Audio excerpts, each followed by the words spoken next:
नमस्कार दोस्तों, अब हम बात करेंगे आखिरी चक्र यानी कि 7वें चक्र के, जिसका नाम सहस्त्रार चक्र है। अंग्रेजी में इसे क्राउन चक्र भी बोलते हैं।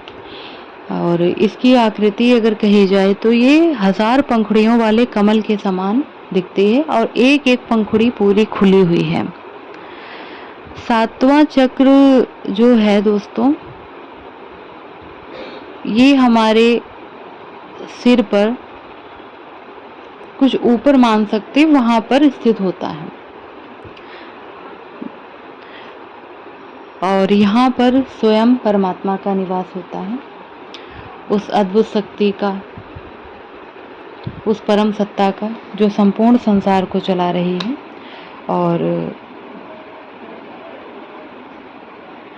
दोस्तों, ये चक्र की व्याख्या करना बेहद ही मुश्किल भी है और बहुत ही विस्तृत भी है, तो कुछ चंद शब्दों में इस चक्र की हम व्याख्या नहीं कर सकते हैं, क्योंकि ये सबसे ज़्यादा मजबूत और सबसे ज़्यादा शक्तिशाली चक्र होता है, क्योंकि यहाँ स्वयं परमात्मा का, उस परम ब्रह्म का निवास होता है। और यह चक्र खुलने पर शरीर, मन, आत्मा सार्वभौमिक रूप से संतुलन बना लेता है। जब हमारा सहस्त्रार चक्र खुल जाता है तब जो है आत्मा, मन, शरीर, सारी चीज़ों में संतुलन अपने आप ही हो जाता है। और अगर इसके रंग की बात की जाए तो एकदम सुनहरा बोल सकते हैं, जैसे गोल्डन कलर का, हल्का सफ़ेद भी बोल सकते हैं। हमारा आभा मंडल जो है एकदम से चमकीला हो जाता है जब हम इस चक्र का ध्यान करते हैं और ये चक्र हमारा जागृत हो जाता है। इसको हमें जागृत करने के लिए सुखासन या पद्मासन में बैठ जाना चाहिए और लिंग मुद्रा को बना लेना चाहिए। अपने अंगूठे को बांध करके बाईं हथेली के ऊपर रख करके सीधे खड़ा रखना चाहिए, जिसे लिंग मुद्रा बोलते हैं। और अगर इसका तात्विक संबंध बोला जाए दोस्तों, तो इसका तात्विक संबंध जो है सभी पांचों तत्वों से, पंचभूतों से होता है। जैसे छित जल पावक गगन समीरा, पंच तत्व से बना शरीरा। और इसे किसी एक तत्व से हम नहीं जोड़ सकते हैं, क्योंकि ये सभी तत्वों को बैलेंस करता है। ये हमारे शरीर को, मन को, आत्मा को, जितना भी हमारे शरीर का एक एक हिस्सा है, ये सारी चीज़ों को बैलेंस करता है। तो दोस्तों, इसके ध्यान के लिए हम ओम का उच्चारण करते हैं और धीरे धीरे जब साधक गहरे ध्यान में उतर जाता है तब वो एकदम विशुद्ध शांति को प्राप्त कर लेता है, बेहद ही पवित्रता को प्राप्त करता है। और उसका ये, जैसे कहा जाए तो ये मौन की अवस्था होती है। यहाँ पर व्यक्ति के पास कोई शब्द नहीं रह जाते हैं बोलने के लिए। व्यक्ति एकदम से मौन हो जाता है, एकदम से, क्योंकि उसको खुद ब खुद बहुत ही भीतर से ही आनंद महसूस होने लगता है और सारी शक्तियाँ भी उसके भीतर आ जाती हैं।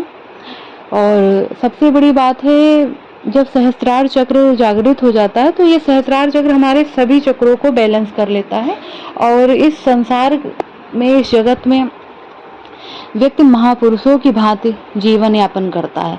उसे पांचों विकारों से कोई मतलब नहीं रहता है, जैसे काम है, क्रोध है, लोभ, मोह, अहंकार, ये पांचों विकार जो है उसके खुद ब खुद दूर हो जाते हैं उस प्राणी के जो सहस्त्रार चक्र को जागृत करता है और महापुरुषों की भांति जीवन जीता है। जैसे महान पुरुष जो इस संसार में अच्छे कार्य करके गए, भले भी उनको जीवन में कितने भी कष्ट मिले, लेकिन उन्होंने समाज को अच्छाई ही दी और अंधेरे से निकाल कर कहीं ना कहीं प्रकाश में ही उनके जीवन को लेकर आए।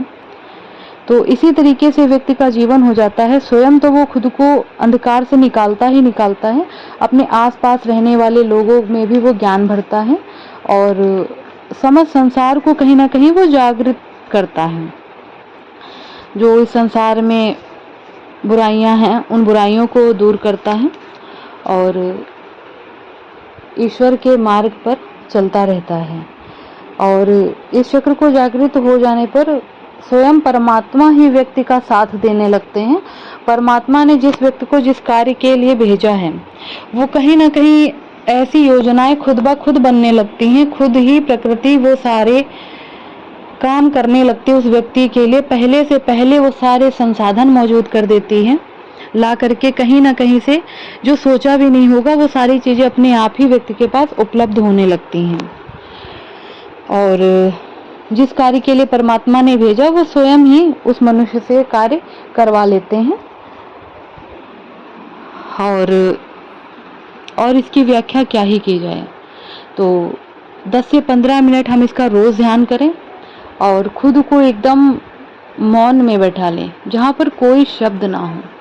हालांकि ये शरीर है, मन है हमारा, सोते सोते भी दिमाग चलता है, बातें चलती हैं, चिंता है, दुख है, सुख है, सारी बातें, तरह तरह के विचार आते हैं। और जन्म जन्मांतर के कर्म बंधन जो होते हैं, तो उनसे भी व्यक्ति कहीं ना कहीं जुड़ा है। इस जन्म में भी उसके बंधन बंध रहे हैं और आगे आने वाले भी उसके भविष्य में न जाने कितने कर्म बंधन होंगे। तो ये सारी जो ब्लॉकेजेस होती हैं, कहीं ना कहीं व्यक्ति इनमें ही जकड़ा हुआ है। जब हम अपने सातों चक्र को जागृत कर लेते हैं, तब धीरे धीरे हमारी ये जो गांठें होती हैं, कहीं ना कहीं सूक्ष्म में जो गांठें पड़ गई हैं, ये सारी गांठें दूर हो जाती हैं।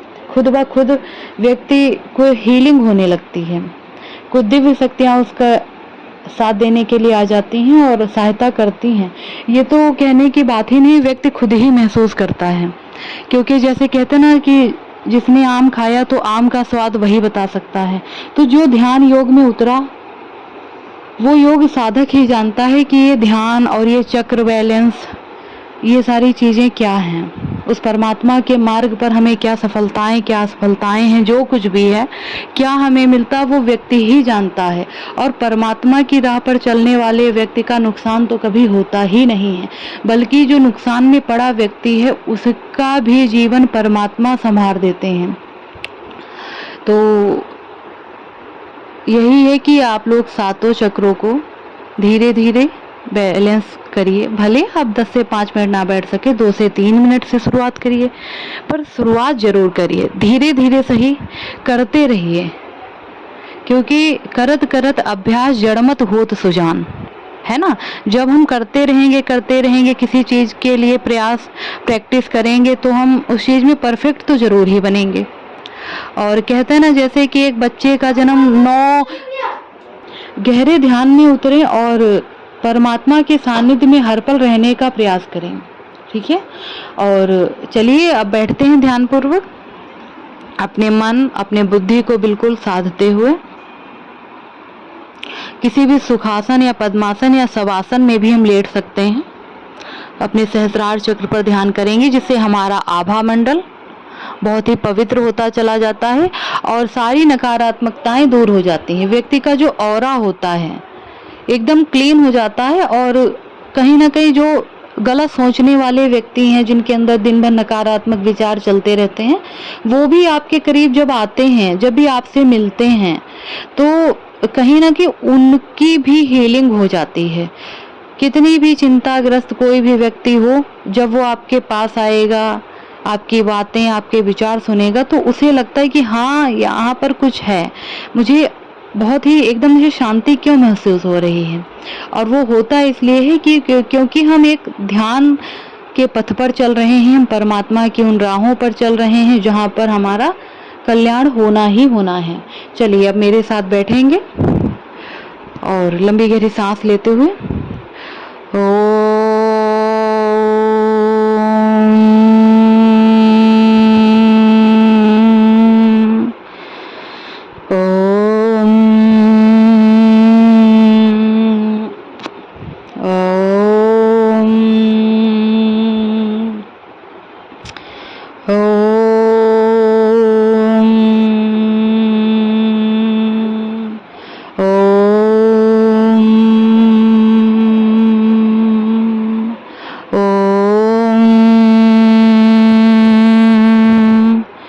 कोशिश ये करेंगे कि सांसों को हम लंबा और गहरा खींचें और सांसें जितनी कम लें।